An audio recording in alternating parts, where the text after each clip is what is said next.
going on, everybody? This is G-Man in the studio, the Big Matterhorn studio in beautiful Reno, Nevada, with the lovely Kel. How you doing? I am doing great. How are you? I am doing good. Man, you know what today is?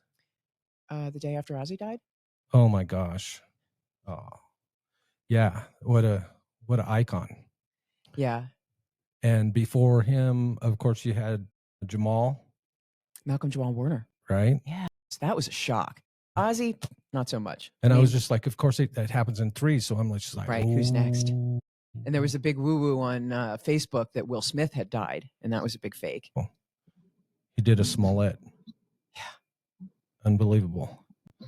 But do you know what today is besides that? What is today? It is like episode 12. Oh. Remember, we were going to try to get to our Dirty Dozen. So this is the 12th episode.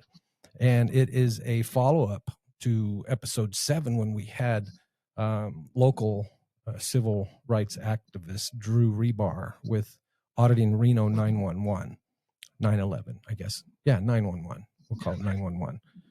So we are going to be doing a follow-up because, of course, you get two sides to every story, right? Both sides to every story. But by and large, as far as like the First Amendment auditing, I know that you're a staunch advocate, for personal rights and certainly civil rights and stuff like that. So kind of like, what's your take real quick on people that go out and do that, go out in public to kind of, they say they don't, but, you get the most views when you get a reaction from somebody, whether it's some business owner or police officer, things like that, right? If you go out there and nobody pays any attention to you, there's nothing there. They delete those videos. Right. So what did you think about the activity or the activism? Go back again. Sorry, I was like catching up on trying to get our stuff posted on Just Facebook and all of that. Some feedback on protests Drew, in general. No, on First the First Amendment auditing. I think that's amazing. Yeah. I think that's absolutely amazing. I am all about like accountability from the inside, because so many times we'll see things where, well, look at this Coldplay thing. Oh my gosh. Where that's the third one right there. Because the big hoo-ha, not really. There was two marriages that died. There you go. Well, he's done. But I think, you get this thing where, like companies or organizations will whitewash stuff and, optics, they call that in media, where, the look of something, how does something look? And I'm not about that. I don't care how it looks. How is it? What's really going on? Yeah. And get to the root of that. It's not about appearances. Yeah. Well, that's a different kind of activism though. Well, but for the first, I'm thinking like just any they type. Didn't think that was going to happen. Of accountability. No, of course they didn't. Yeah. Nobody does. Well, he did issue a CYA response. That's not true. Oh, really? No, that was fake. Oh. That was fake. The company did. He did not. And they've debunked. They said neither party has said anything publicly. Okay. Here's what we're saying. We fired him. And but like anything that helps keep accountability. Exactly. Where potential corruption can flourish. Yeah. Our public servants. I mean, because it seems like that was probably 30 years ago. I'll bet that I think it was like 1 out of 23 taxpayers had a government job, and now it's like close to 1 out of 4. Yeah. Out of all. I remember when I was a kid, my parents used to threaten me with a government job if I didn't go to college and do better in school. Yeah. They were like, what, do you want to end up working for the government? Like so-and-so, like we had neighbors and stuff that were like low-level menial clerks. Remember, we have somebody that works on the government. No, he doesn't work for the government. He works for a state agency. So Matt Thornton is in the studio today, and we are going to, as I said, going to be going into some follow-up, from the show that we did with Drew. Yeah, so, Drew was awesome. Matt he shares my birthday. Is Matt? Are you? I am here. Oh my goodness! That's good. So Detective Matt Thornton. I'm just kidding. He funny guy. He is a funny guy. I Hey, love that one. hey, I was thinking about doing the fart sound, but it's your first time on the show. I'll take that. I'll take any sound. I'm honored. So, Detective Matt Thornton, first of all, thank you for coming on the show. I'm planning Oh, on I appreciate having some fun today, as we always do. And so I'm going to introduce the audience, basically, kind of, I guess, our short history, that we've had so far. And but it's been a few years ago, I think 2022, when I reached out to you. There was a viral video that I saw online of you on. I think you were cruising for Chicago PD, and you dealt a turnaround buzzer beater on some youth at a park. You know what I'm talking about? Yes. Let's tell I everybody remember about that. that well. It's been like I took this kid and I crossed him so bad, and I put him in the spin cycle. I did this unbelievable hook that I don't think Jordan could even do, and then it went viral. we didn't show the 5 air balls I shot before that. That's true. That's true. But I tell you what, that was a lot of fun. That was impromptu, also, right? That wasn't kind of canned. Yeah, no, that was the story behind that is kind of crazy. I'll pull up to my house right now if you hear anything in the back. Okay. If the story behind that is crazy, we had and I don't think I've ever told this story publicly. We had a very, very controversial officer involved the day before that happened, and so naturally the neighborhoods are going to be up in arms and upset and asking questions. So I obviously couldn't speak on any of that stuff. But what I could do, because my city loves me, and I can be, and because I have the programs I run, and I'm always out there with the people. I grew up there, so I just decided, you know what, I'm going to buy a bunch of Reese's Pieces and just go out and hang with the kids. It was a Sunday, and I'm going to hang with the kids at the park. So I just organically got out, and then one of them challenged me to one-on-one. And then some lady, I didn't even know it was being videotaped. Some lady, I saw her videotaping afterwards when I ran after I made the shot, happened to just put it up, and then it ended up going viral. It was actually pretty organic, nothing staged about it at all. That's what made it more special to me. That's cool. Yeah. And I have to say too, it definitely made me smile. It made me say something like, "That's what I'm talking about." So I was impressed.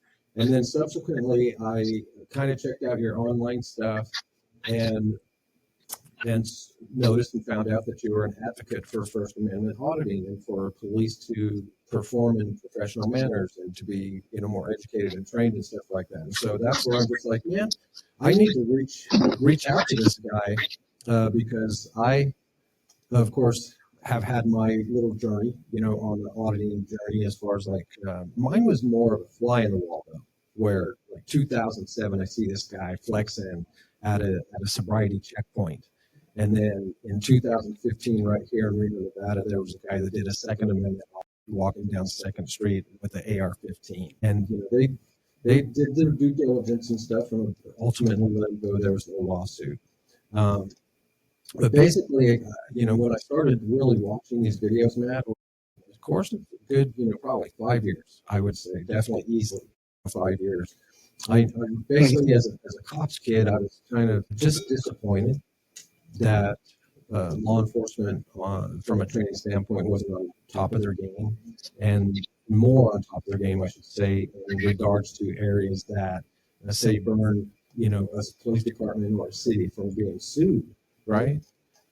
Because it's kind of like after 5 years, it's kind of like even I, could come up and say with a training program to where, if Sally, sends out a dispatch, some business owner says that there's some guy, that's kind of out of place, and he goes there and says, "Hey, what's up, bud?" And the guy says, "Nothing. I'm just out here taking pictures, anything that my eyes can see." You know what I mean? That's where, these alarms should be going on. This is a First Amendment audit, man. And so pull back, and so, but there's a lot of, I guess, misplaced ego that sometimes comes with the vocation and the territory. You need testosterone. to do this job, first of all. So I'm not trying to slam it at all. But it really, from a training standpoint, it says like, this is where, instead of me going out and being another auditor, right, which to me, being raised with law enforcement, I didn't want to, my mom would be pissed, right? She's, we lost Dad about 7 years ago, but Mom would be pissed, So I just said, there's other ways to kind of help. And that's where I came up with the training concept that we kind of talked about. And this never come to fruition. I hope it does someday. It's still on my back burner. But, I kind of, again, envision one of these days, Matt Thornton being in Reno, Nevada, us putting a lot of training videos in the can.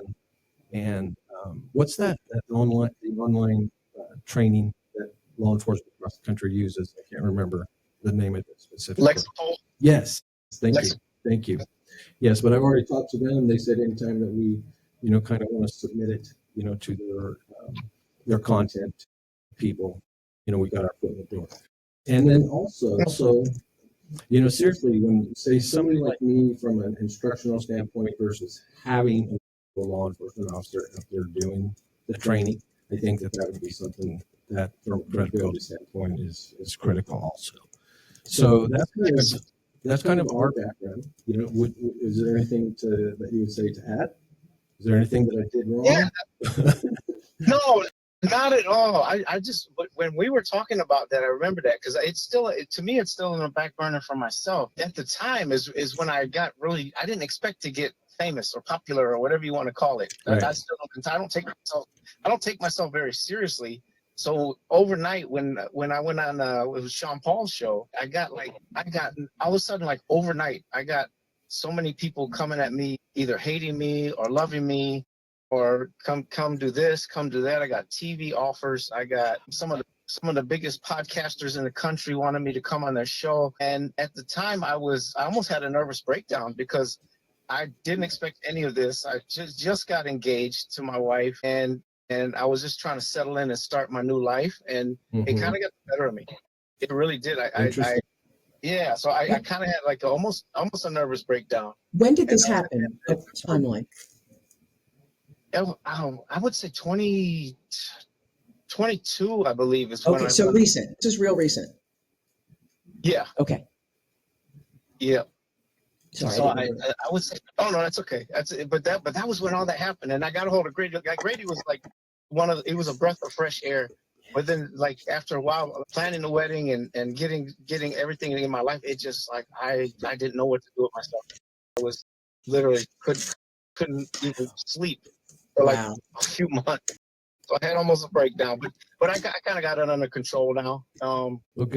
And yes, Well, who's prepared for such a thing? I mean, this happens, of course. This viral thing happens to average, just unknown regular people, but not often. And most people aren't prepared to deal with such a thing. So that's really commendable that you're so well recovered that only 2 years in. So that can really screw you up. I want to, Matt, share with everybody your incredible story. Okay. As we were getting to know each other, we'll circle back, just First Amendment stuff. Mm-hmm. But as we were getting to know each other, of course, you've written a book. You're an author. Yes. And I'm sure if you wouldn't mind giving your testimony of what happened that early morning in the Walmart parking lot that changed your life. Oh, this was him? Oh, sure. Yeah. Oh, okay. Yeah, that was me. So when I got into policing, I didn't really know what I was getting into. I don't have any education. I barely passed high school. It was just an unlikely spot for me to even be in law enforcement. I hated law enforcement my entire life. So when I got the position, it was really just for the money because it was better for my family. Thought I'd have a career now instead of working in a chemical plant. So I got it, and I had no idea what I was getting into. I had no idea the mentality that they were going to try to instill in me, like the us against them. Yeah, I was 28 years old when I got hired, and I got hired in the city I grew up in. So I'm like, I got in, and I'm like, it's really like this? There's really this blatant hatred towards the people? I find when Serpico, I remember Frank Serpico said that documentary, he's like, you guys really hate the people, don't you? And that's exactly what I saw. And it really bothered me to the core. And I felt like a sellout to my people. At the same time, I had a lot of my friends and family. Like a lot of my family is that they're gang members and they grew up in the street life. And I kind of got ostracized with them. And then the officers that I was with, I got ostracized by them because of how I grew up. Wow. So I handled that. Yeah, it was a rough start. They ruined a lot of things for me when I started my career that I thought was going to be a Shattered illusions. Yeah. Oh my gosh. I hated my badge like pretty much immediately. But at the same time, I'm making 3 times the amount of money that I would have been making for my family. So I had to choose between, you know what, you just be a righteous cop, ignore all this hatred and toxicity that you see, and just go about your life. And I did that while I was on the job. But the other things, the way that I vented was the absolute wrong thing to do. I've always been a solid cop, but the way I vented it and it dealt with my pain was drinking. And then you get the power of a badge, and you can get any woman, your local celebrity. You get an egomaniac. So I fell under that trap of all the sin that you can chase, and I wrecked my family, the family that I did have at the time. It was all my fault, 100%, and I just felt such shame. So. Fast forward a few years, and I didn't want to live anymore. Like in the suicide, nobody ever told me this. Nobody ever told me until many years into my career that we lose more police to suicide than we do to street violence. Yep. Twice. No question. So I'm just going over this plan, and I'm going to do it. I am going to end it. I have no reason to live. All my money is gone because I sunk into a deep depression. I didn't go to half of my divorce hearing, so she got everything. She got everything. She got the biggest, sweetest deal in the history of divorces. I hate hearing that. I'm living in my basement of my brother, and I really have nothing. And so I was like, okay, I'm done with this world. I've made a wreck of it. I just missed that old Matt that was normal before he became and I wrote out this suicide letter and on an iPad, and I had it very planned out, very, very graphic. I had every step ready to roll. I knew what I was going to do, who was going to find me, who I wrote the suicide letter with, how I wanted to dress at my funeral, the songs at my funeral, and I wanted 0 police there, like none. That's how much I detested the badge. So I'm going over this plan in the parking lot. One night in January in Chicago are brutal. In the Chicagoland area, it's absolutely brutal. We're right on Lake Michigan. So it's January. It's about 2 in the morning. It's like well below 0. The wind is just howling and nobody's out. So I go and park at a Walmart parking lot, and I'm running this plan through my head and crying to myself in my squad and like sobbing. Because you do that all the time when you know your time is about to come. You just have nothing but your thoughts and shame. Yeah. And as I'm crying, this lady comes out of Walmart and walks to a car, and she's not dressed for the weather. I'm like, why is she even out here? And of course, she sees the squad car and makes a beeline right towards me. And I become instantly angry. Like, leave me alone. You don't understand what I'm about to do. So I wipe away my tears as she knocks on my window. I roll my window down just a few inches, and she just hands me something and says, "You need this." And then she turned around and walked away without saying another word. And I look at what she handed me, and right at that moment, this lady handed me a cross. And I just saw the chances of that not being God were 0 to me. I said, I'm here going over this plan, and this happens right in the middle of the night. And I just screamed out. I was like, I knew this God. I screamed out in my squad. I was like, God, I know you're out there somewhere. Can you save me? And in my heart, in my mind, God answered me. I felt this peace. I felt this urgency to call my sister who worked at a church. And I got her on the phone and I said, I need to get in there. I've never met your pastor, but I need to get in there and talk to somebody because something crazy happened. And it turns out that they had all been praying for me in the church, people that didn't even know me. And they were praying for a supernatural occurrence to happen. And I told the pastor, I said, I guess I got your occurrence because I want real help. And I want to save my own life. So that's when everything kind of turned for me with that one night. That's a beautiful story. It really is. How old are you now? He's like, aren't you like, I was going to say 49. 49. 67. So you're a Gen Xer too, right on. Well, heck, let's frame this for, let's see. Yeah, we're about 10 minutes away from the next segment, but I want to get a little contrast from both of you, see if there's any differences and of course commonality.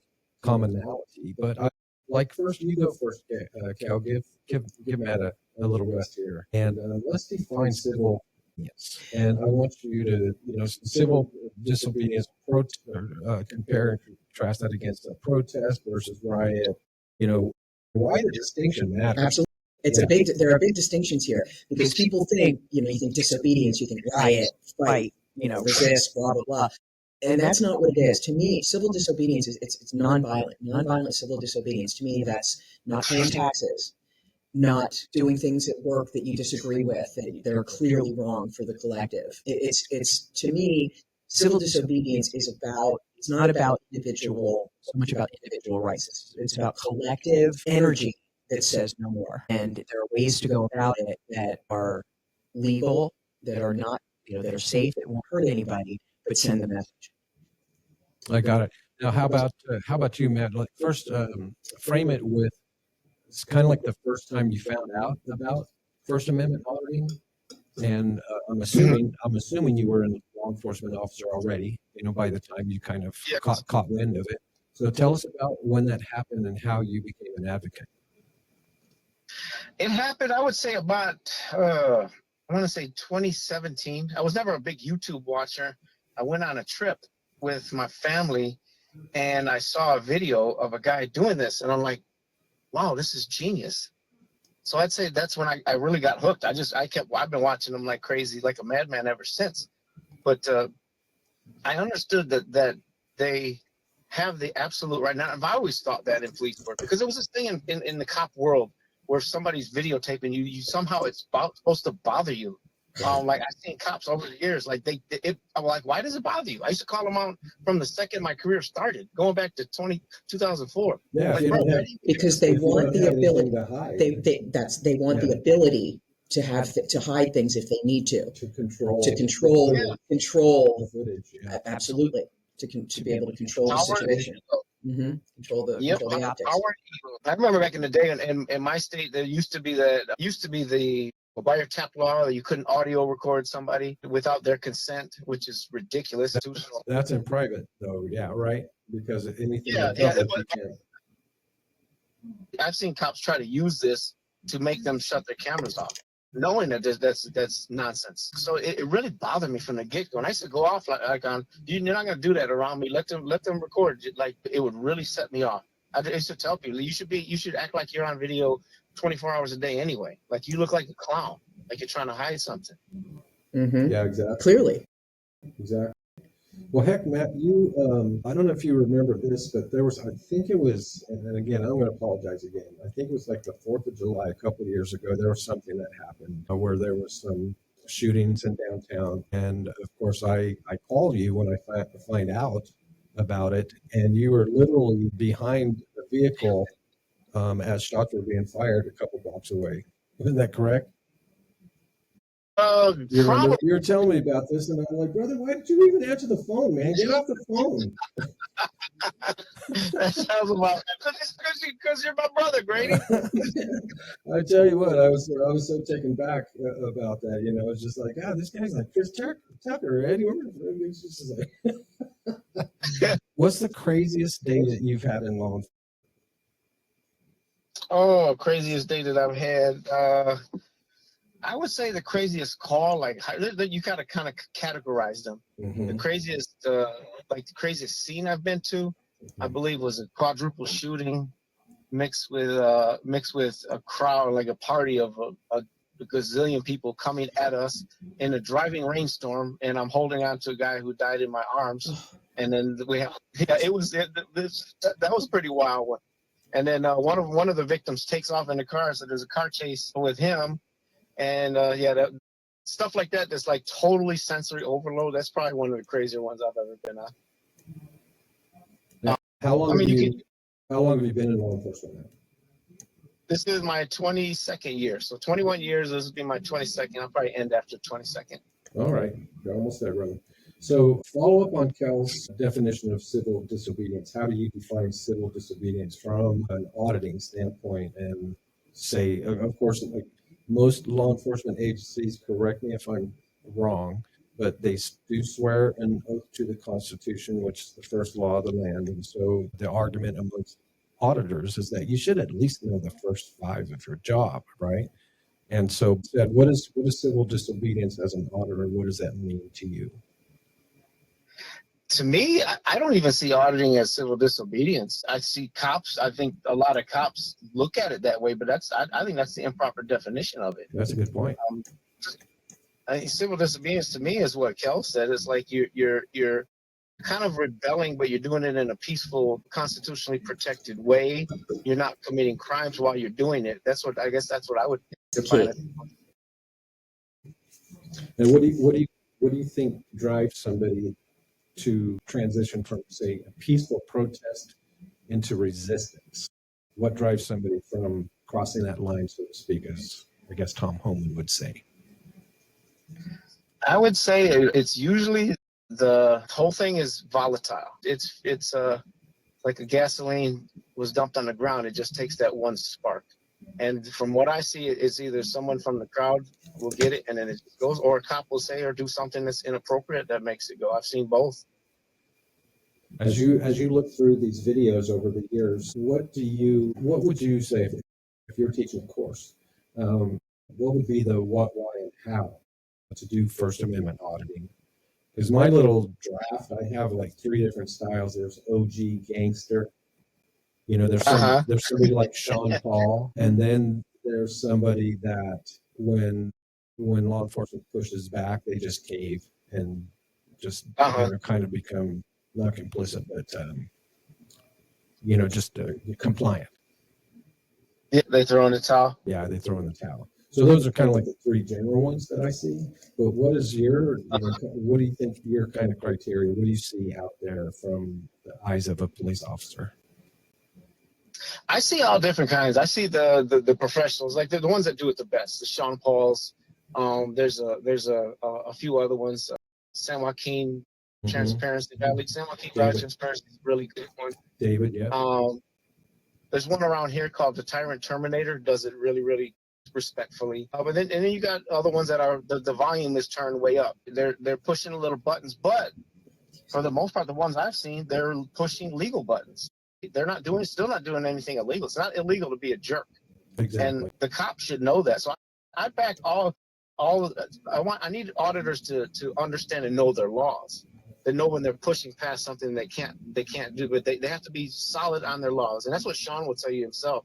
Sean Paul said that on our show a few times, like you have to know your stuff before you even go out there. But if you're doing it legally, to me, I don't even have an opinion on what you say and how you do it, because you're not breaking the law. If you're being an agitator, it's my job to react professionally to that agitation, which is not react. I mean, that's what makes a person a professional. So to me, real courage is swallowing your ego and knowing that you have to remain professional and they're not doing anything illegal. That's the courageous thing to do. Not getting your ego and feelings involved. That's the cowardly thing to do. And to me, it's so easy to. I had was it Denver Metro Audits? He told me one time, he's like, man, if everyone just reacted and took your advice, we wouldn't even have auditors. Exactly. That should be the case. Like, all you have to do is, I had another video that really went viral. Just like, officers, when you see a camera, chuck up the deuce, say what's up, say tag me, say it's all good. You can record. You have nothing else other than just be a friendly, normal human being. And that breaks down the protester. And you do that when you don't resist back, they have nowhere to go. It dissipates the energy. So they can keep raging, but they're going to look like an idiot. It's what they call flipping the script. Yeah, there you go. It's absolutely disarming. So why don't? Okay, so let's get into that then. So my second, I guess, area is that my assessment was that this is really not a good guy, bad guy, versus thing. Even though, again, just a little short plug here, GCBC News, good cop, bad cop, more to come later. But law enforcement training is really what my assessment was, and that's really what it comes down to. And so, of course, we have the body cam that is now in more use more than ever, which is a good thing. But why don't you comment on that? When I was meeting with the chief deputy here for the sheriff's department, he was saying that I think this is a great idea, but from the academy standpoint, there are things that we're required to cover, because of state and federal law. And then there are things that we wish we had time to cover. And this is what I would categorize this at. He goes, well, I love what you're doing, but there's another thing that last thing law enforcement, you don't want to be called into a briefing or a special training session and normally have some yahoo that's from the outside, that's from the public arena, but they want to be able to police their own and be trained internally and things like that. Do you see that as a hurdle, or is that something that needs to be in place for a plausible reason? It makes sense that it needs to be in place. I think that sounds a lot like the good old boy network. When you're not open and transparency to me. Yeah, and my thinking is, of course, when it comes to, it's kind of like the guy that's the big jewel heist person, right? That gets away with all these jewel heists over 20 years. And then the FBI will plea bargain with him, says, hey, we're only going to give you 3 years, but after 3 years, we want you to show us what you do. Right? And so from a training standpoint, why wouldn't law enforcement say, okay, we need to learn from these guys? How do they think? Yeah. Where do they park? What's their thought process? What are the buzzwords, like that comedian Bill Engvall, right? Here's your sign. That's the way I think about this stuff. Am I wrong? You're not wrong at all. And I've never understood why we don't have the pushback. Why we do have the pushback towards auditors. If you look in the history of policing, the FBI used to go and they interviewed Ted Bundy to find out how serial killers are going about their way. They've done that before. I don't understand the resistance to doing that with auditors because it's costing so much money, so much taxpayer money and resources and our reputations. The new videos come out every single day. I get sent videos like I can't even keep up with them because so it's not isolated. It's not isolated at all. So I don't get that. That should be top. Number one is constitutional training. You can put it right under that umbrella. So I think a good auditor should be training at every single police academy.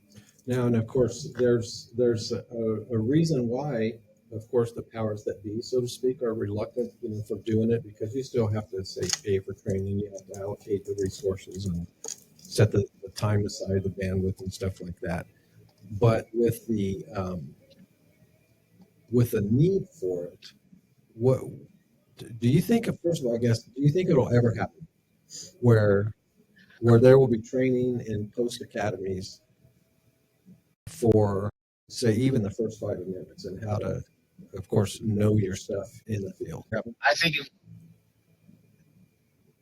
think it'll happen their way. I think it'll happen with some check the box type of things so they can say that we covered it, but to thoroughly get into it and repent and admit that we've been doing this wrong for years and years, I don't think that'll ever happen.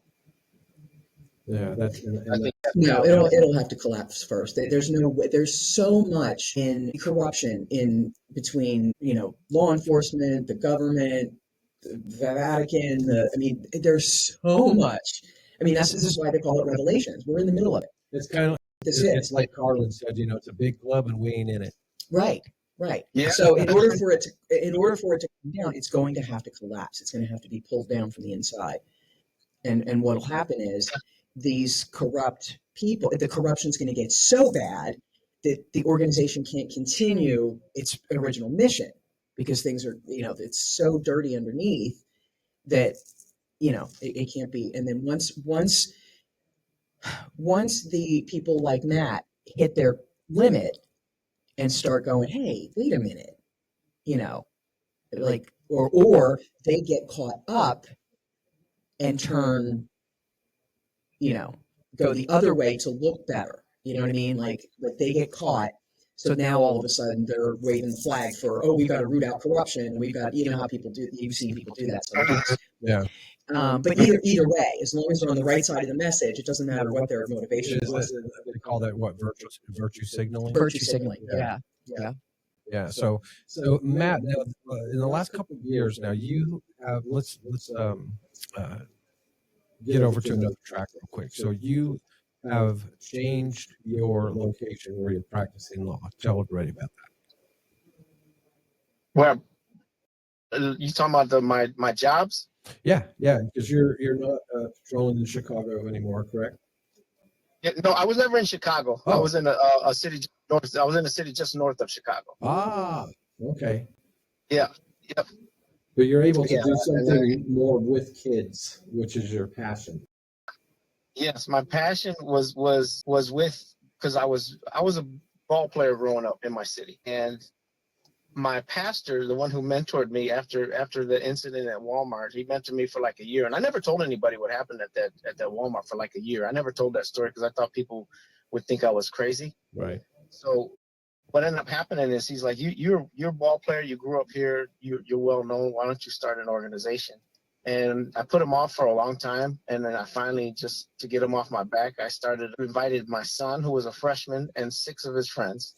So that's who we started with. And I said, you know what, come to, there's a gym right here that nobody uses. Let's go in there. You can play ball, and I'll buy you 2 Little Caesars pizzas, and then I'll get this pastor off my back, and then that will be that. 6 people turned into 10 the next week, and then turned into, pretty soon word spread around my city that this cop that patrols here, he runs this thing that we can all go hoop and eat and then learn. And then I implemented having a lesson plan every time that they came. So it'll be a biblical lesson, a practical lesson, a lesson about life, anything. So just so I can say that, we this is educational as well. So that turned into a full-blown nonprofit that's blossomed, and there's been thousands of kids coming. Our program, it's spread. We also have a sister program now that goes more than just 1 day a week, and it's been a wonderful thing. Now, is this the mfbyouth.org that you're talking about? Yes, that's mfbyouth.org. Yep. Yeah. So let's talk about that real quick.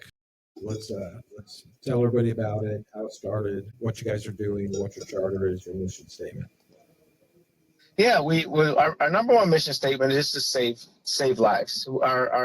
We cater to the most kids that come in are fatherless, gang members, kids that might be out on the street doing something, criminal activity, to be frank about it. So we invite them. We don't turn anybody away. I don't care what you did. And I, as an investigator in my city, I know the background of every kid that walks in my door, but we don't turn people away. I'm going to love you no matter what you've done, no matter if you were out on the corner selling drugs that I know you were just doing a couple of days ago, whether you shot at someone a few days ago that I know about, doesn't matter. You come into this safe space, we're going to have fun. We're going to form a brotherhood. I'm going to teach you why you shouldn't be doing these type of things and why there's consequences. And then we're going to form just a band of brothers and sisters. So we did that once a week, and we ended up getting really a lot of public support from it. I think we've poured I would guesstimate $500,000 that we've been able to pour back into our city in 10 years. Wow. Just for helping kids out, getting them jobs, getting them college scholarships. If their lights are out at their house, we'll put those on for you. We just kind of the jack of all trades. A lot of kids that go hungry, a lot of kids that can't walk the stage because they owe book fees, things like that. We take care of them. And that's kind of it. That went for about 10 years, and then we kind of branched off. And now there's Home Away from Home is the other crew that I run now with my partner. So we do it pretty much every day of the week. Tell us about the Home Away from Home. I don't think you've told me about that. Yes, that's a relatively new one. Home Away from Home now operate a little bit different than MFB. MFB is all organic. I just take public donations is how we operate. But Home Away from Home is run with me and my partner, Oscar, who's a phenomenal human being. Oscar did 30 years in prison for a murder that he did not commit. And he got out in 2019. Him met, and we hit it off. And we have the exact same heart. He just wants to help the kids. He wants to show them what route not to go down, because he wasn't culpable for that exact murder he got locked up for. He was in and around the people that did it. That was his crew that did it. He just got caught up in that whole case. Aftermath. He got caught up. It was kind of like a RICO type of charge. Kind of like they just considered that he was. They just lumped him in. Yeah. The crew. Yep. Guilt by Even though he wasn't, association. Yep, there was an Illinois statute at the time that he was guilty by association. So he ended up getting natural life, but then he got clemency when a lot of politicians got wind of his story and the bum deal he got. So he got clemency in 2019. He just got out and was like, Wow. we met, and he's like, Matt, I don't even like the police, but you're different. And we're gonna let's do this. So we talked about it for a couple of years, and then we finally got off and running. And he operates through grants. So he gets some good money from the state. So it just bolsters, each group bolsters one another. And we got members that go to both. So it's been so wonderful. Yes, and like with your, of course, your occupation, nonprofit, you have a beautiful family. You're staying busy. That's for sure. Every day of the week is something. That's why I was just coming from our meeting right now. We had the kids. We run a culinary class at home away from home, so they can. We don't have to order food anymore. That we have a guy that comes in and teaches their class. They make us the food now, so it's pretty cool. All right, brother. That's good getting caught up, and we'll revisit that and get everybody contact information in case they're wanting to find out more, make any kind of donations, anything like that. Okay. Let's jump back into the training part, because again, I think that's at the crux of everything that's at issue here. And what do you think the public? Let me couch this. I want to ask you what the public reaction to auditing is. And something that's interesting is that I did discover through research that the auditing channels that are out there, you have all these, say, auditing channels that are only about auditing. There are channels that share other auditors, but the most popular one is channels like Audit the Audit, where it's not just auditing, but the narrator is actually providing critique for both the law enforcement officer and the auditor. So from that, I guess, distinction, can you comment on the public reaction? Is there a fear of auditors when it's, say, a business that sees some dude on the sidewalk? Obviously, there's misunderstanding that people say all the time, you can't record without my permission and things like that. And so, or do you find out that once people find out what auditors are doing, it's kind of like what their mission statement is, they go, oh, you're kind of jerked about it, but I agree, with what you're doing. I do agree that public servants should be accountable and stuff like that, but there's kind of like I guess, an information gap, so to speak. And so the question is like, not a question, but, can you comment on that? What's the general public reaction between, being fearful guy with the camera, misunderstanding the law, and would you agree that once they find out the law, are they still bitter about it, or do they kind of concede and say, oh, well, that makes sense? I think as time's gone on, I think when auditing first came around, people they just weren't educated enough. They didn't understand these things. Mm-hmm. But I think as time has gone along, they've become understanding, and really, from my experience, the public has been pretty decent about it. The people that you can tell, the people that get bent out of shape about it, and no offense to any of the elderly, but it's older generation that might not necessarily be on YouTube to understand and get educated in these things. And they still think they run shit. Sorry, guys. Yeah, you know what you told us all those years? Sit down and shut up. Your turn. That's so perfect. Well, they come from a generation where they could do it. They got away with that control. Yeah, they got away with paddling. They got away with paddling me, and when I was in school, and putting their hands on me. Oh, my mother would have absolutely gone to jail for child abuse. No question. Things are different for them. So I think I found that it's really the older generation that doesn't understand it. And I think that's just a simple matter of educating them. Yeah. The general public, I think they see it more and more. You can just tell by the popularity of the channels. They're literally everywhere. Oh, there's no question. And it's interesting. It's really fascinating to watch the boomers and like lose control and have no plan. Like they just assumed that they would just go out on top the whole time. And We're like, Yeah. you needed to go away 30 years ago, guys. We've been ready for a long time. Yeah. And now we're going to implement it. So sit down and shut up. Well, when they don't, when they're not getting what they want, That's they, it. They do the narcissist thing. They flame out. In the field for the First Amendment auditing. Typically, of course, and what the auditor's hoping for is, they're just like, you're not going to stop filming me? Okay. How about if I call the police? Go for it. Yeah, the auditors are just like, no, don't call the police. Whatever you do, don't call the police. It would be so horrible. I don't get it. They think all their old crap is going to work, and we're just like, really? Like, you can't traumatize us anymore. We've been there. You know how accurate that is? Because you see them lose control and short circuit so quickly that they lose the basic common sense that if you don't want to be on camera, don't go up to the camera. Right? Right? Don't film me, but I'm going to walk and put my face right up next to you so you can film me better. I mean, it makes no sense. It makes no sense. Yeah, I think who his name may be Justin, the guy with Amagansett Press. Yeah, Jason, yeah. And so, yeah, same type of thing. People come up, what are you doing? He's just like, nothing, just taking pictures. Me and my son are here on vacation, and we're just enjoying the day. Just like, well, why are you taking pictures? I don't want my picture taken. Well, why'd you get in front of my camera, you dumb bitch? He's another one that's great. I love watching this.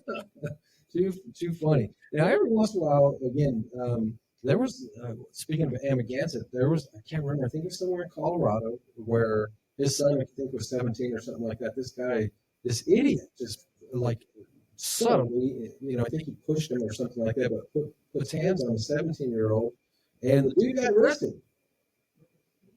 Right there. Oh, really? Oh, yeah. Taking a little bit into your own hands. And so, I mean, people are a trip. They really are. When something's out of the ordinary, and they can't just sit there or stand there and listen to somebody with reason.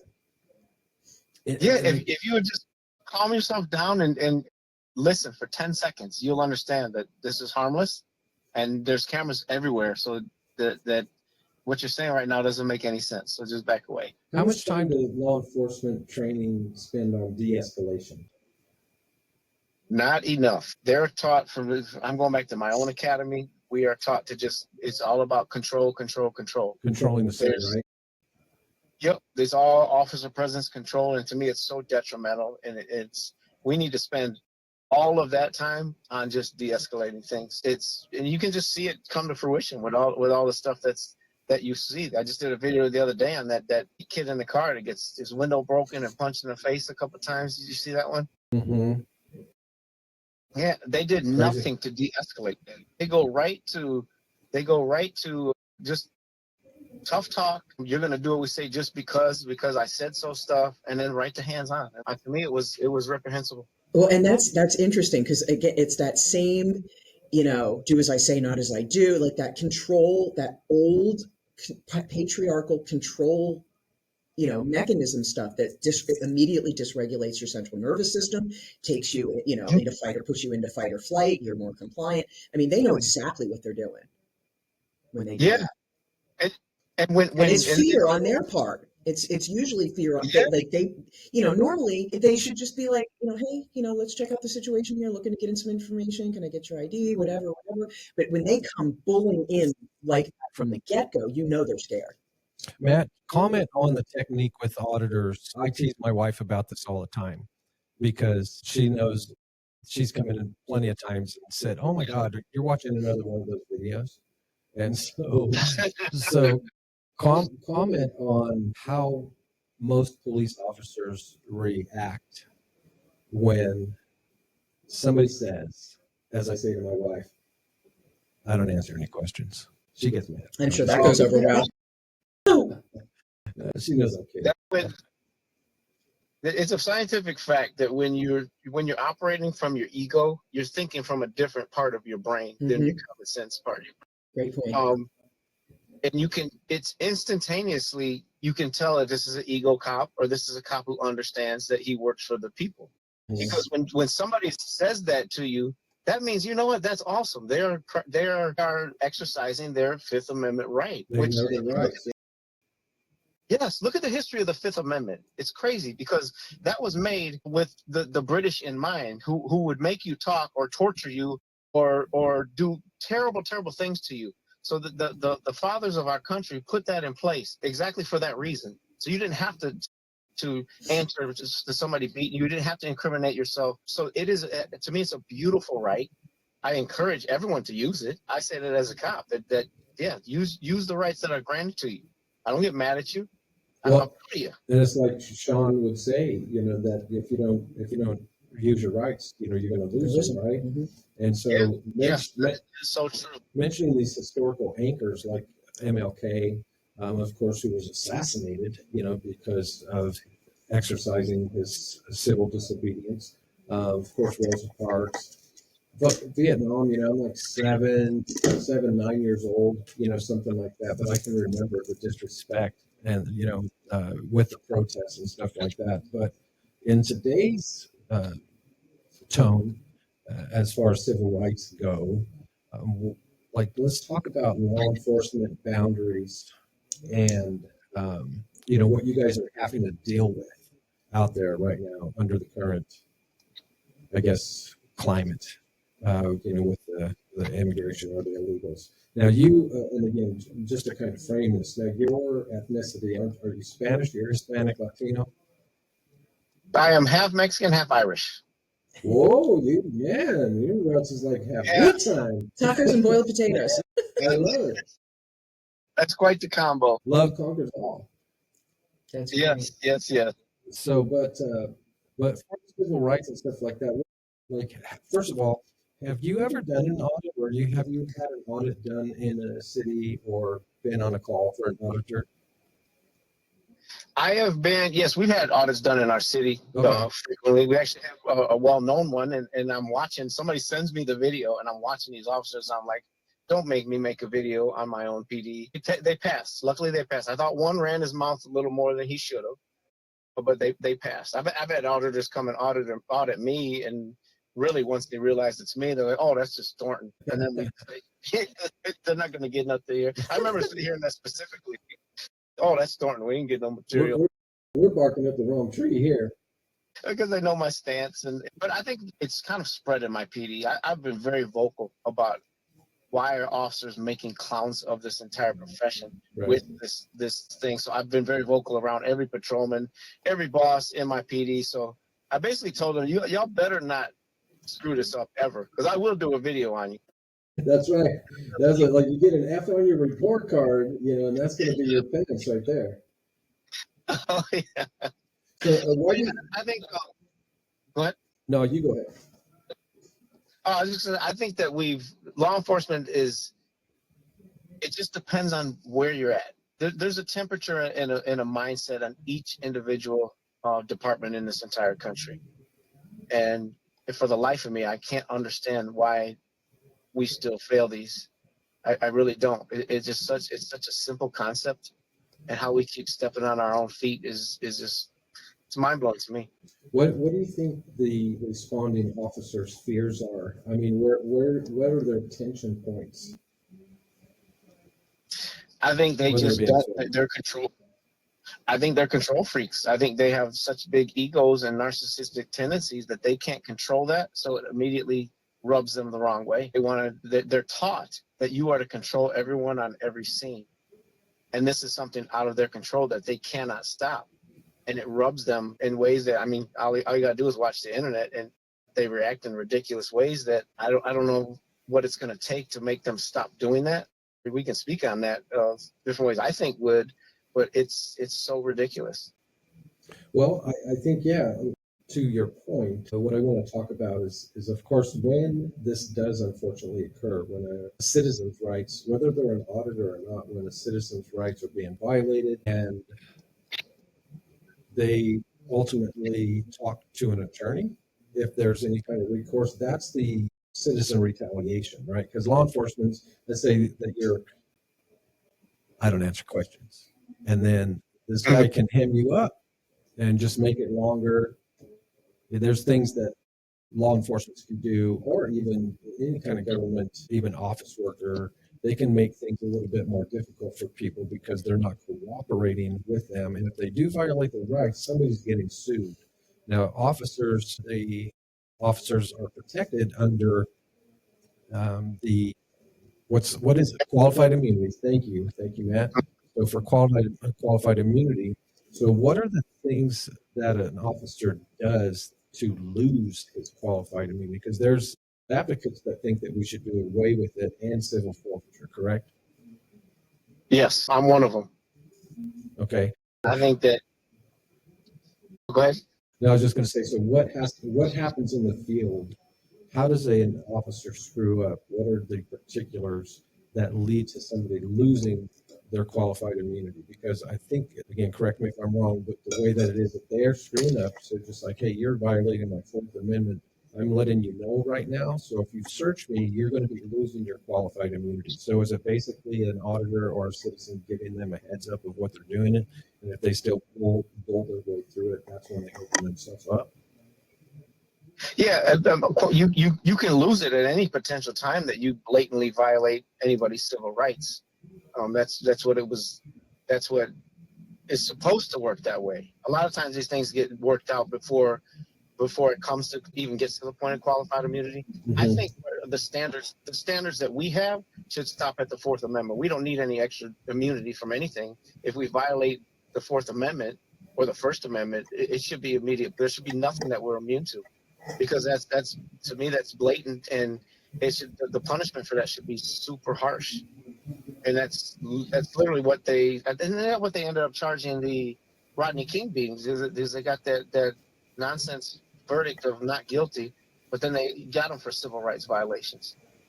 And I think that needs to be. It's a federal offense. You're violating civil rights under the color of law is a federal offense. It's just never prosecuted rarely prosecuted towards cops. I think that would open up a lot of eyes if it was. Yeah, because basically the general definition of what qualified immunity is where there's a mistake made in the field and the officer can basically claim ignorance or following orders or training or something like that, or basically at the end of the day they're just like, oh, my bad.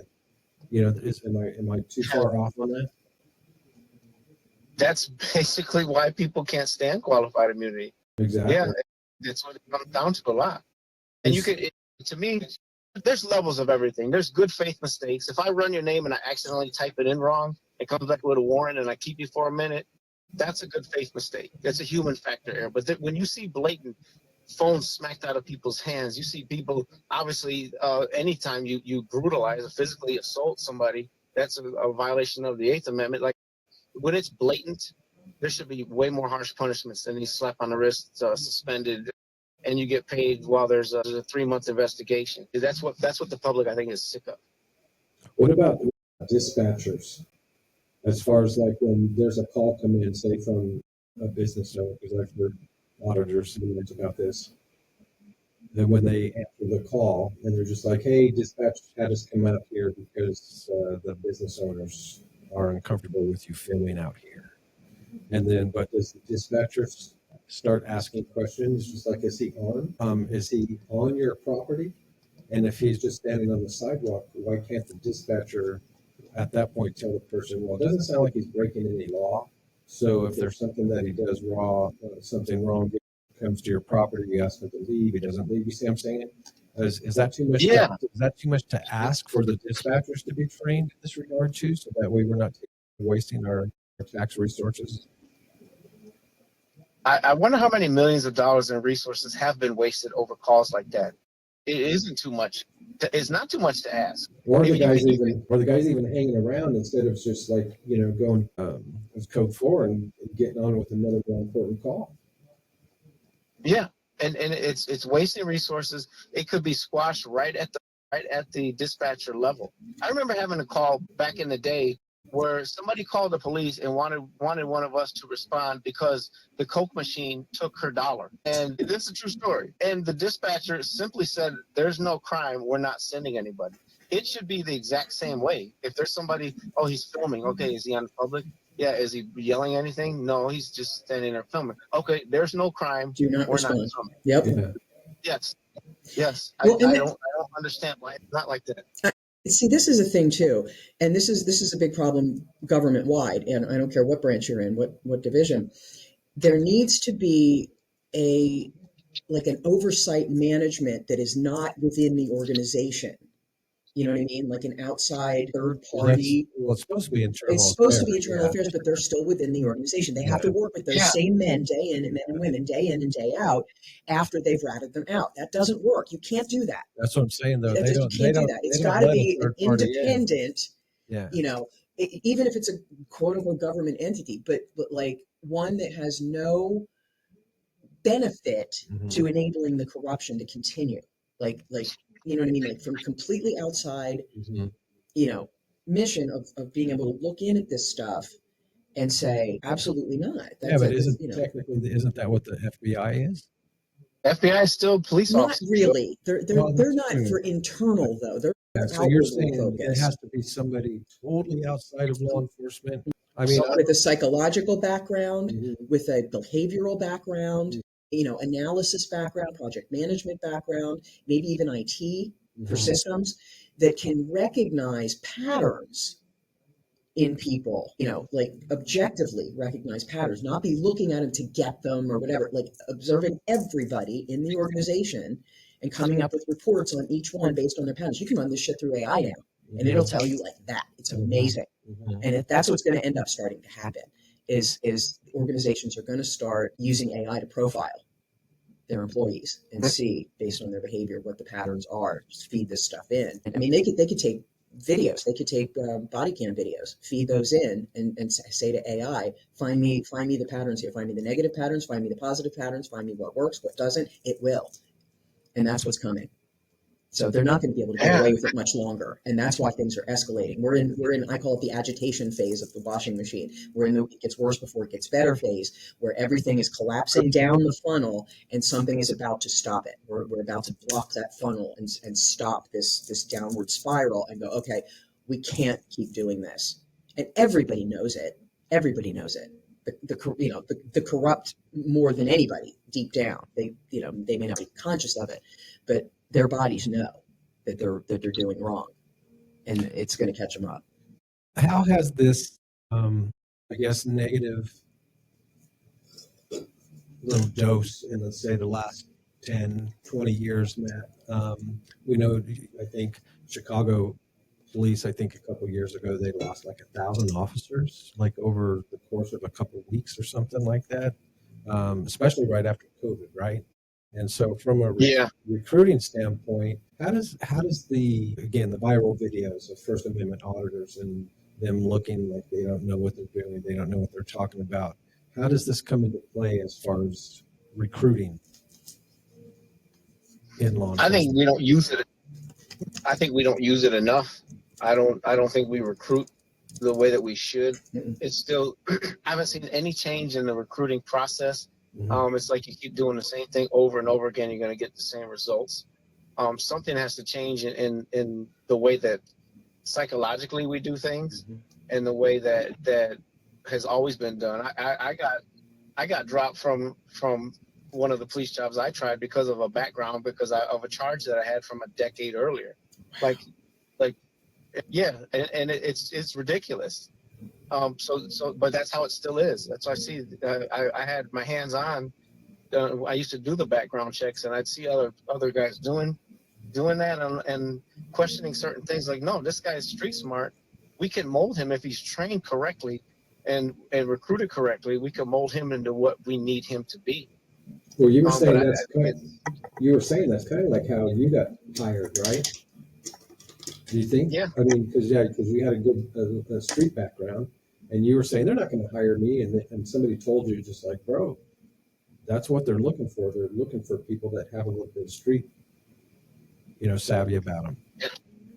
And that's why I give my department a lot of credit. I love my PD.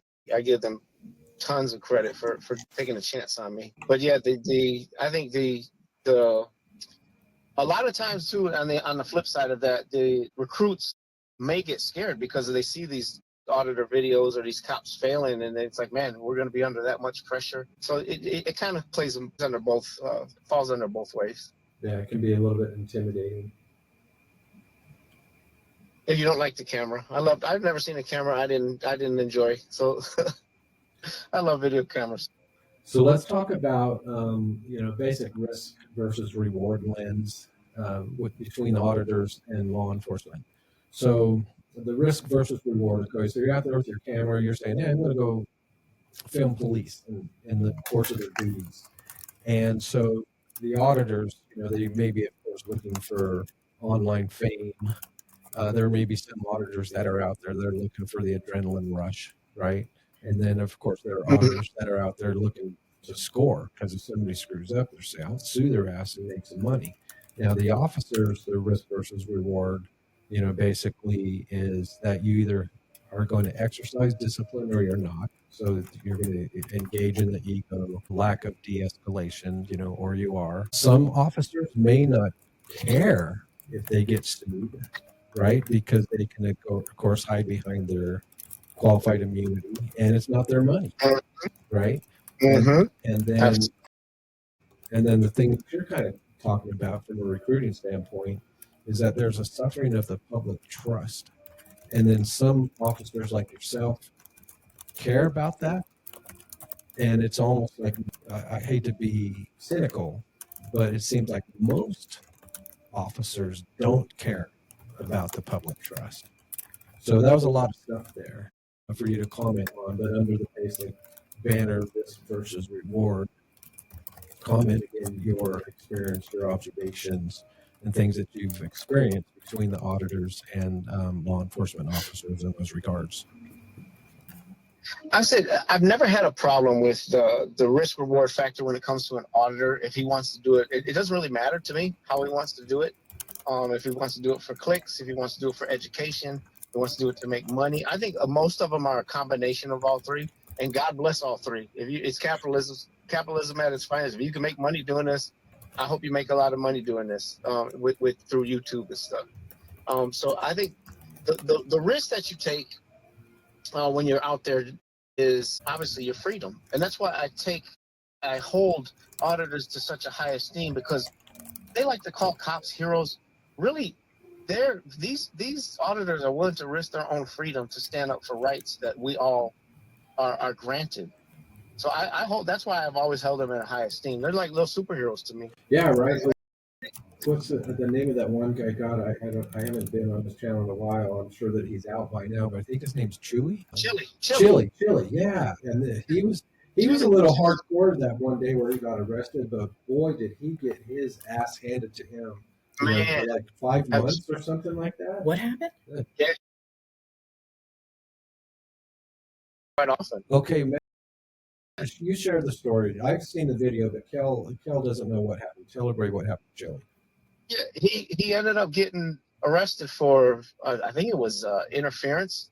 He was filming a traffic stop, and he didn't move back as quickly as the officer said, and he ended up getting arrested, and I believe he got 180-day sentence. Something like that. He had a shitty lawyer. Yeah. Well, you know what? Yeah, if I remember right, you're right, because there was something that the first thing is, like, I think in court he was doing too much talking. Yeah. And he had a bad lawyer.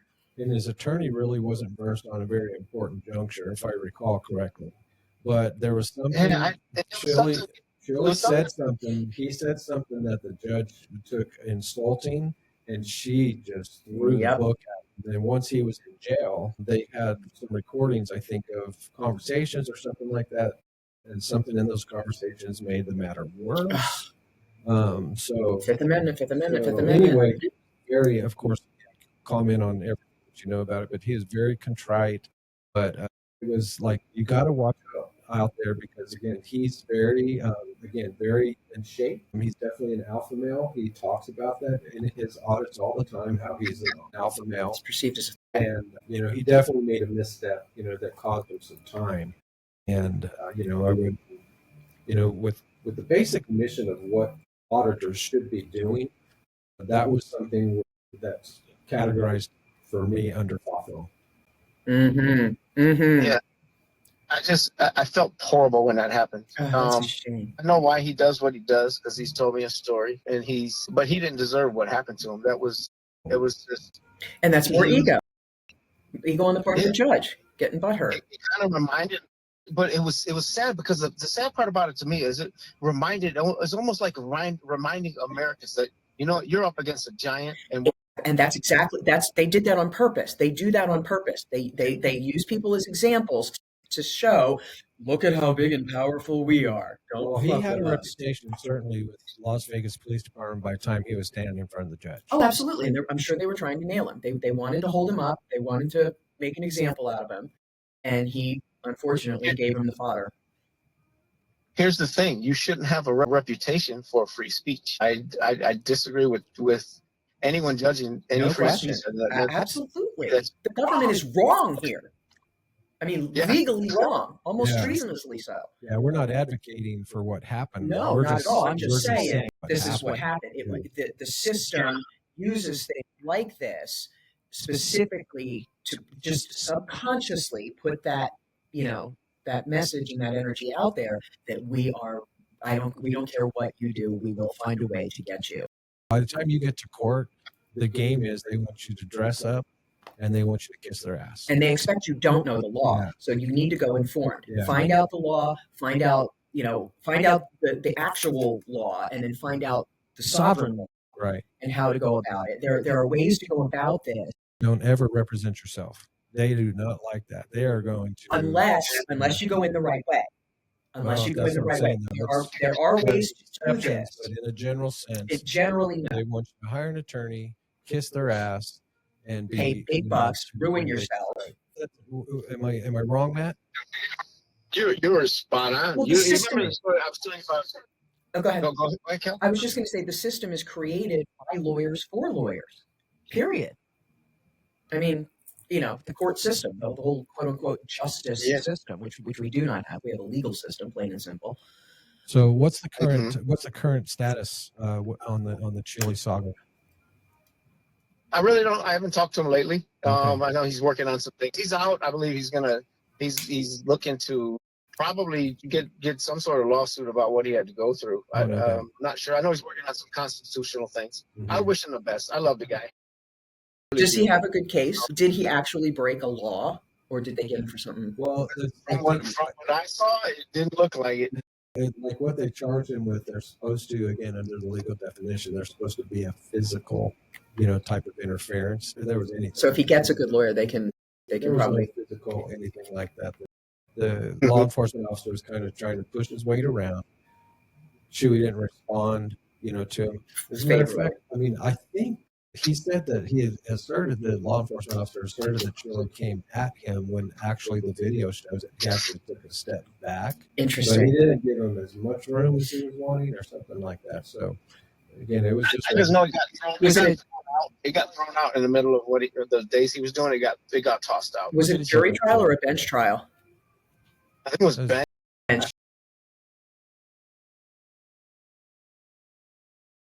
By the time they let him go, Matt, the damage was done, right? He had spent weeks and weeks in that jail. Yeah.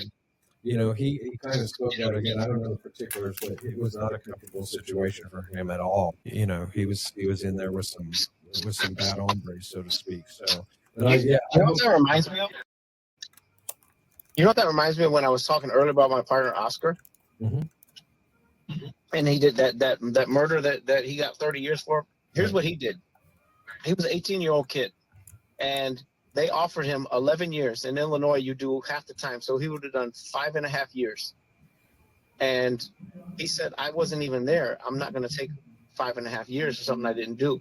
Mm. He got found guilty for whatever this conspiracy was. They said, okay, we offered you 5.5 years. Now we're giving you natural life because you made us go to trial. Yeah, see, that's what I'm talking about. This retaliation crap. Yeah. We cannot allow this. This is... And this is my best friend. Like, Oscar literally is my best friend. The guy with one of the biggest hearts I've ever met. You just said that his life is worth nothing. Go be locked in the dungeon for life. Terrible. And that's a waste of resources. That's it takes almost $50,000 a year per prisoner. But a prison industrial complex. Yeah. It's ridiculous. It's ridiculous when this kind of thing happens. Hey, I Matt, got convicted for telling I didn't actually commit. So innocent people do get convicted. when are you going to come to Reno? Man, I gotta. When are get- we going I to gotta Chicago? ask, I ain't going to Chicago. No, we're going down. I love You Chicago. don't want to come. I love love Chicago. Chicago. My great ancestor, Rush Street, is named after my great ancestor, Yeah. Benjamin Rush. And the Rush Are you Medical serious? Company. Yeah, I'm a direct descendant. Oh my gosh, that's so cool. Isn't that- I go down there all the time. Yep, I go down there quite. I was just down there yesterday. Yeah, so I have to know, Yeah, like, I gotta. go ahead. What? Oh, I was gonna say I got to get out west pretty soon. I got asked to be on a podcast in Vegas. I got to just look for date. It's a question right now. My time is up in the air because I can retire any day that I want. It's just a matter of, is Mama gonna let me, and do I have like enough that can keep me occupied to justify retiring this early? Oh, you'll So find we'll something see. new. You'll absolutely. You'll Yeah, take that that's what energy. Yeah. We don't retire like And the that's boomers what I'm did. You're going to get Yeah. it. You'll be so busy you won't know how you had time for a job. Yeah, I get a feeling you're going to get into training of some sort. Me too. Yeah. Coaching, training. We- Absolutely. You know what I'm working on right now? I was on it today. There's a guy that's helping me write a very, very articulate manifesto of what would be presentable for change in policing. And he's a really brilliant guy, way smarter than me, way smarter than me, Grady. So he's designing this so that I can present it not just on a social media platform, but like to present it to news outlets, present it to Congress people, present it to somebody they can. I think that's a better look than just doing social media. When this comes out, I'll let you know. I'll send you. We'll help promote that. Yep. But the way that he's wording it is brilliant. It's Nice. kind of blown me away. Well, I'll look forward to Me seeing that. too. Me too. So, hey, let's talk about your businesses again, real quick. First, MFB Youth. How can people find your website, phone number, all that good stuff? Social media. MFBYouth.org. And on all my social medias, it's just Detective Matt Thornton on TikTok, YouTube, Instagram. That's where you can find me. It's probably easiest just to inbox me on one of those, or my email, matt45thornton@gmail. And Home Away from Home is those words exactly. Home Away from Home, idr.com.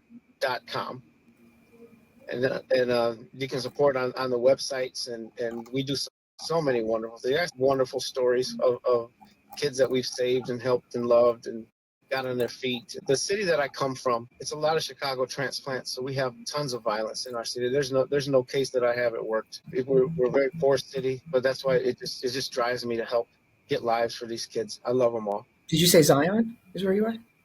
Yep. What's the population there? We got 25,000. Wow. However, we have That's a small. It is. it's tiny, but we have 1/3 of the entire county's public housing is in our little city. Our whole city is You're like, rental property projects, and wow. so it brings. How far away is Zion away from Springfield? From Springfield is about 2 hours. Driving for the academy. No, it's a little more than that. I'd say about 3.5 to 4 hours. Okay. All right. How about Chicago proper? What about 20 minutes, half an hour outside of Chicago? Yeah, without traffic. It depends on the time of day. I can get to Chicago from about 45. Is there a train out your way?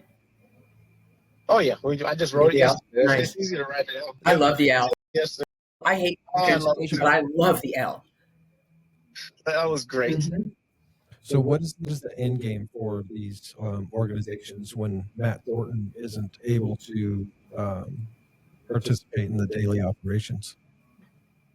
We are raising up youth mentors. We have about 3 or 4 of them already that we're going to pass the reins down to. And these are legit kids that were from the streets that have grown up and can speak a language that your normal school teacher can't speak to some of these younger cats.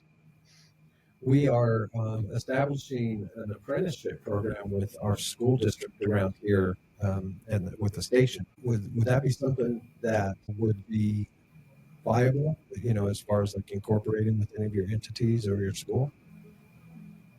Probably, yeah. Right. That would be actually pretty cool. Yeah, I was just meeting with them yesterday, and so this is definitely happening the next semester. We're going to use it as the marketing and kind of have a contest on campus.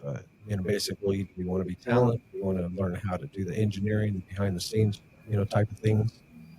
And then the spring, they're going to be here in the studio. So we'll talk about that more later, especially in regards to helping youth, because for example, number one fear, one of the biggest fears, Cal, is still public speaking, right? Actually getting in front of people. And it seems weird, right? The smaller the crowd, the more difficult it is. I don't know if you've experienced that. You put me in front of 100, 200 people. It seems it's anonymous. It's like a sea of you're speaking to people. They're staring right at you. You can see every eye. Of course. Where you can count the ones staring at their shoes. Those are the nerve-wracking ones. But the kids, of course, being able to get them to be articulate, their structure with how they're speaking, confidence, all these different things would be built in this program. So we'll definitely ask me about this if I don't mention it again within the next 3 or 4 months. Okay. I got you. But it's happening. We still got to get out and do something like we talked about in the old days. I'm in a better space. I want to get you on an audit yourself. Yeah, have him doing Serious, one man. Like, as the auditor. Yeah. Oh man. Yeah. See to me, they're the best. The ex law enforcement or law enforcement. Well, doing it, and they would know what to. On the other side of the country, I don't think that James Freeman does that. Yeah, they're not going to as well known as Matt is. I think that it's kind of like where you don't expect to see somebody because they're over on the other side of the country, and then they're sitting right in front of you, and you don't see them. Your mind is like it can't be. Yeah, I think the hardest sell on that was me and my wife have discussed this, and she's terrified of me to do stuff like that. So that would be the hardest sell. She's told me I'm not allowed. You can comment on it, you can help people, but I don't want you out there. She's been very clear about that. All right, we're gonna need to recruit her too. Then that's right. That's how you do it. Just recruit her in a mission. Get her as passionate. That's all pretty blonde. You go out there and do it. Yeah, there you go. There you go. No, but I think again that it all depends on the angle, and it's not meant in a malice type of spirit, right? This is all in training, and even as your followers, your subscribers, and stuff like that, talk about something going viral. They say, "What? Thornton did an audit? What?" He said he will. Yeah, that would be something else. So let's get into this last segment here. Let's talk about just basically the media that is out there to kind of get this message. The federal force. Here's a question that, from a federal standpoint, and challenges with law enforcement, right? As far as like putting law enforcement in danger unnecessarily, do you think that, especially with young people, inner city youth and stuff like that, you've been on the streets and stuff like that, and I'm going to broach a subject with marijuana, okay, which is a super, super easy way for an officer to, get into that Fourth Amendment compartment a lot easier. If there's some odor, coming from a car, everybody knows you're supposed to be driving with it, but everybody knows also that it happens, right? So the question is that the laws are so archaic because it's still a Schedule I drug. Well, not in Illinois. Really? No, that's federal. That's a federal.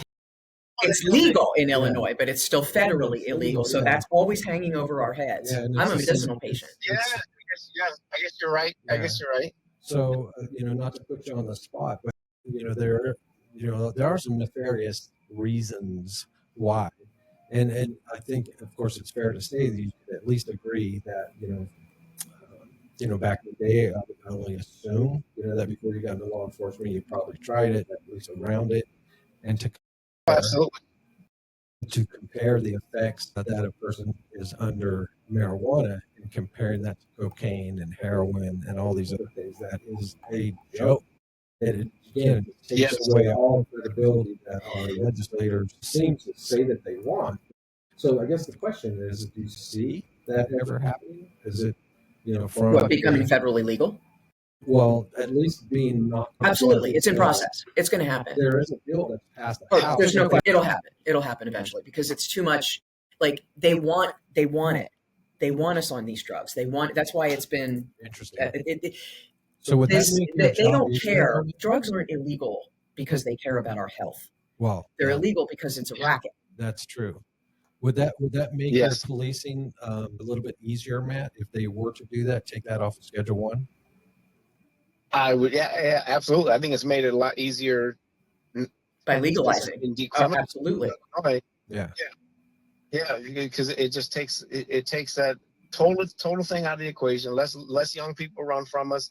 Less people resist or are resistant to it. And if, to be honest with you, I'd rather be high than be drunk any day of the week. Oh, no question. No question. Your behavior is completely different. Yeah. And here's the other thing too with that. Like you'll hear people say, he got in a car accident and was driving and they tested him and he was high on marijuana. What they don't tell you is what else is in his system. 90% of the time, 85 to 90% of the time, they're also drunk. And that's what caused the accident. Oh, yeah.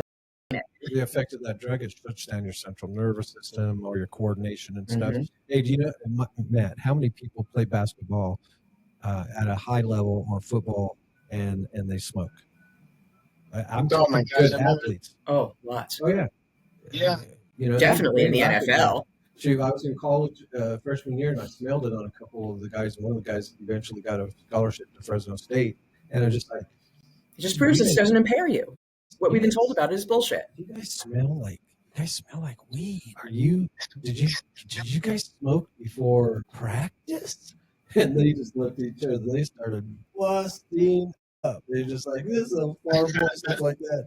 Well, it's not even a drug. It's an herb with psychoactive properties. So the fact that the government thinks they have any entitlement to control it is insane. They don't control St. John's wort, do they? They don't control schizandra. They don't control ashwagandha. Very little difference. Yeah, I don't know. We have a system, a biological system called the endocannabinoid system, built specifically to interpret the constituents of the plant. And it stimulates your pineal gland. Pineal. Pineal, which actually is important for creating your melatonin, sleep, and stuff like that too. So I don't know how. I don't know how we've done this thing. Pass that thing over here on Andrew Bogarten. But I can't do it yet. I'm not retired yet.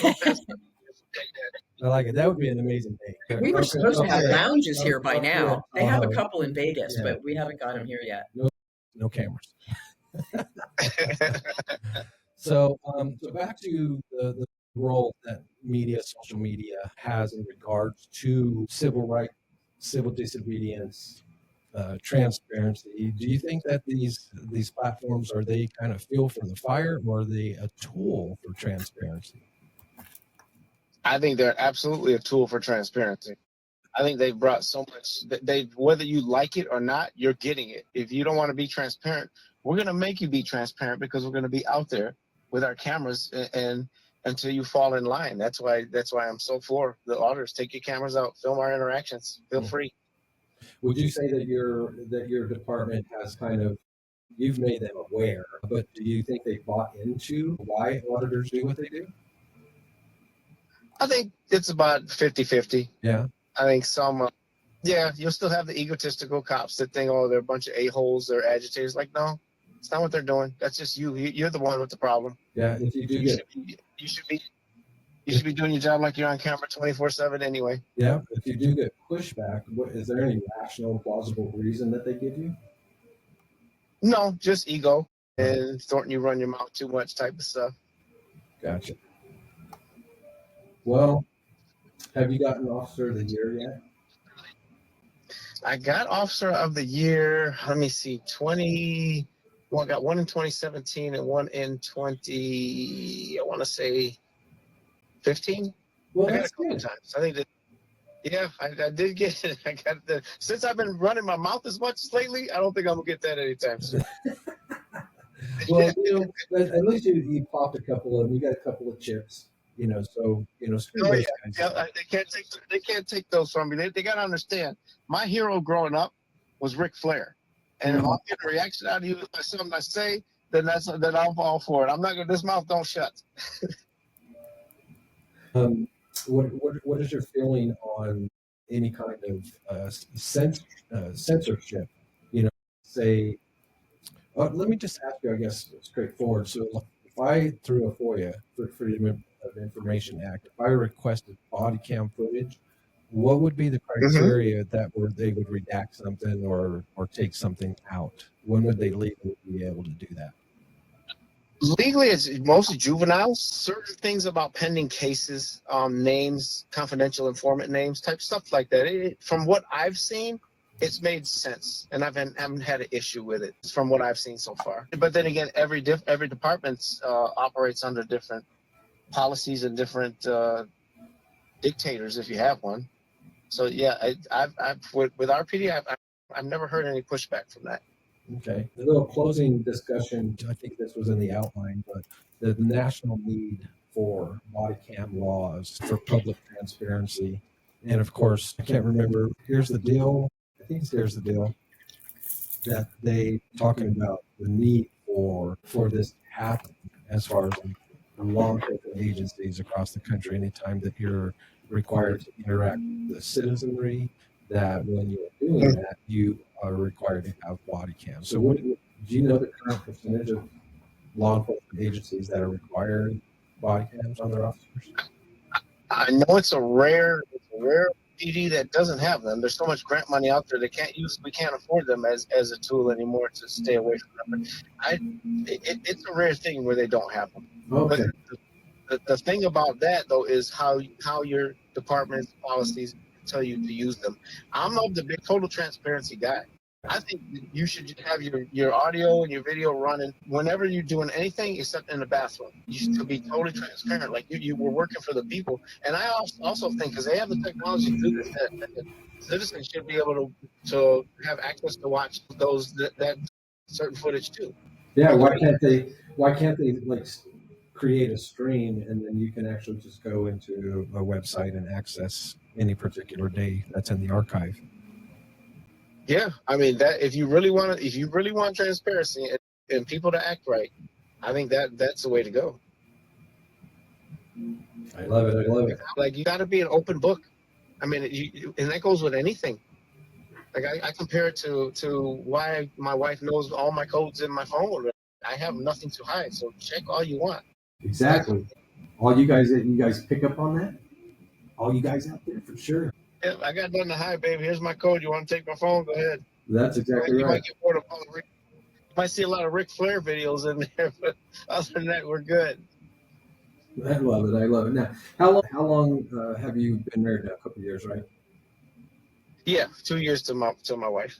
I love her dearly. I met her in a rough patch in my life, but she's been like an angel to me. Yeah, you can see that. You can also see who the boss is.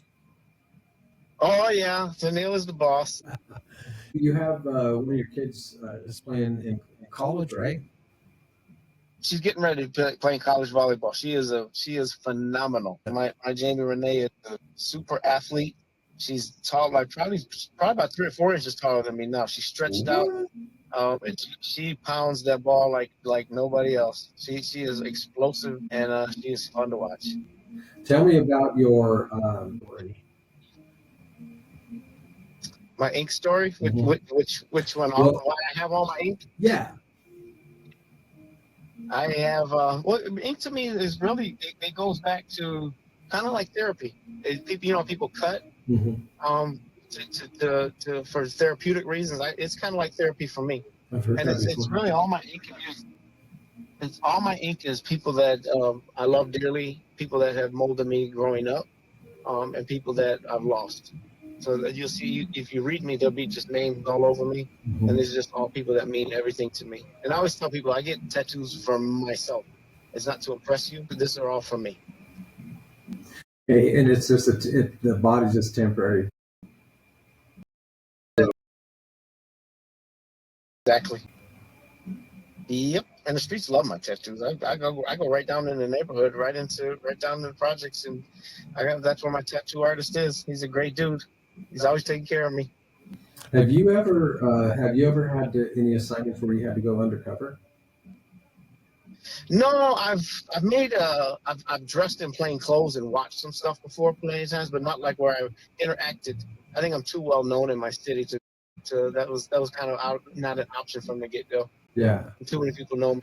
I got an offer years ago for I don't remember which federal agency it was. They wanted to recruit me to do some work elsewhere, like a couple hours away. But my chief, we couldn't spare the manpower at the time, so my chief denied it. That was about the only opportunity I remember. Yeah. What's the current, I guess in a general sense, the culture and high schools now as compared to when you were there? What's I guess the biggest challenge that kids have that you see? What do you think that is? I would say being told no in the sense of entitlement. They have a huge issue with that. They're very much more smart. They're a lot more smarter than we were because they have access to so much information. For sure. These kids are brilliant. They just know things. They're always teaching me stuff, and they have like their own little languages they know. Oh man, but they don't know how to behave. 12, yeah. I mean, God. Yeah. They're all up in their heads. 12 years old, and I was just dreaming about hopefully being able to hit a home run, hold hands with a girl at the school dance or something like that, And but man, these kids now, 12 years old, just way ahead of the curve. In some ways, and in other ways, very. Go ahead, man. They're very narcissistic. I've learned that the narcissistic ways. It's all about me. It's me. How many likes? How many? And where did they get that? Social media. Boomer. They were here. Here's what happened. These are primarily Gen X's kids, and what happened was the boomers said they would get the grandparents, they get the grandkids, and they'd be like, mom already told them no, they couldn't have candy or couldn't go to the store or whatever. Grandmommy says, oh, it's okay. You don't have to listen to mommy. Grandmommy says it's okay. Grandmommy will take you. Grandpappy will do it for you. It's my job to spoil these. It's my job to spoil. And then they, on their own kids, they say, why are your kids such assholes? Why can't you control your kids? Why are your kids? When they have destroyed them. They have absolutely destroyed that bond, that disciplinary bond. They say, you don't have to listen to mommy. And so then when the parents try to take control, these kids are completely skewed. Yeah, well this authority said this one's saying this, the one at school's saying that. So they say, screw it all. I'm not paying attention to anything. It's all about me. I don't know, again, like it's changed a lot. I think that God, like by the time you're 5 years old, the time back in the day that you had heard the word no was in the thousands, right? So we heard no all the time. So it's whenever you got way too permissive just today. Like, woo, you know what I mean? It's like, sure, it was a gift. So now, and you treated it well. Said yes, or to Matt's point, if they do hear a no, they freak out. They freak out. And you can't have a paddleboard in school anymore, Matt. So what do you guys do? Maybe the secretary's just like, if you don't go back to class, I'm going to call the police. Well, I mean, the fact that we have school cops, that we actually have an educational police force within our school system, is insane. Yeah. Well, I mean, unless they're like Matt, because Matt's an awesome one. Well, of course, but I'm just saying, we had like safety guards, crossing guards, we didn't have school safeties, we had none of that, and we didn't need it. But now the kids are now. I think the presence, I think that surveillance and containment presence makes the kids want to act out more. Mm-hmm. You know what I mean? Like the more you clamp down, the more resistance it creates. It's all in the officer and the attitude of the school administration and the PD. The main thing that we teach is you're an officer only at last resort. You're a mentor first, a teacher's aide second, and then an officer as few times as you possibly can be. And Yeah. that's the recipe you got to have. That's the way it should Otherwise, be. it's going to be crap. You shouldn't enforce nothing in school, no laws. You're there to be a mentor and be a liaison between the community and the police department through loving the kids. That's what it should stop at. Writing tickets to kids and arresting kids for Smoking or yeah, that's ridiculous. That's what I give kudos to my city because me and my partner actually designed the MOU with the school district and said, no, we're not doing any of that trash. This is how we're going to operate. We're going to love these kids and be like big uncles to them, help them and guide them in the right ways. And that's how it's done correctly. And that would work in our prison systems too. If we stopped with the constant, containment, control, beating them down, if we would take the prison system, put it out in the middle of nowhere, where they cannot have access to the devices and the people and even anything to commit crime, and outfit, staff the whole system with like mothering grandma, like nurturers and, educators, women, and, that can break these guys down and make them realize that they built up these layers because all they want is to be loved and heard and seen, like all of us. Yeah.